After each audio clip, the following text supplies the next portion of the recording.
Summer is coming, and I'd like to share a couple of tips of how I keep cool in the summer.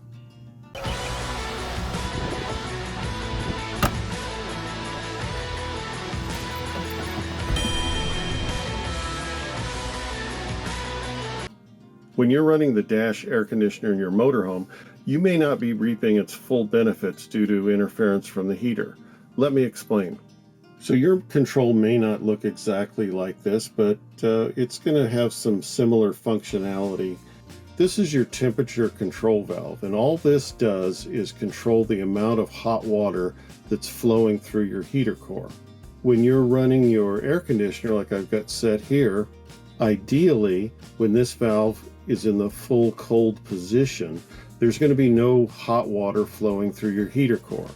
However, a lot of us experience a little bit of bleed by on that valve, so that we do have a small amount of hot water flowing through the heater core, and that's heating up the air that's being cooled by the air conditioner.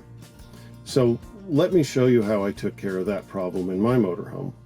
I just put in a simple ball valve that I picked up at a home improvement store, and you've got two lines coming here from the engine compartment. Ultimately is where they'd start, and this flows coolant into your heater core.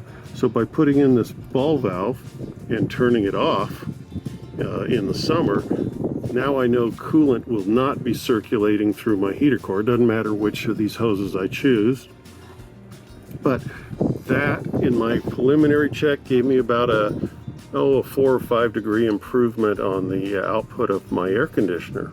And when it's 105 outside, you want that extra 5 degrees of cooling. We put in a curtain rod to just keep the air in the drive compartment there, so it doesn't have to try to... Yeah, what he's talking about is these day-night curtains, and they close up.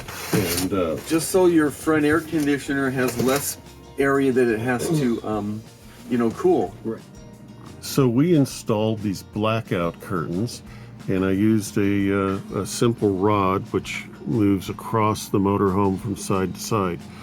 I'll open up the slides in a minute and show you how they're attached.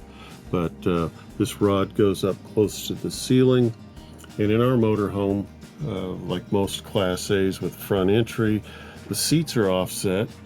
So this rod has to run at an angle from side to side.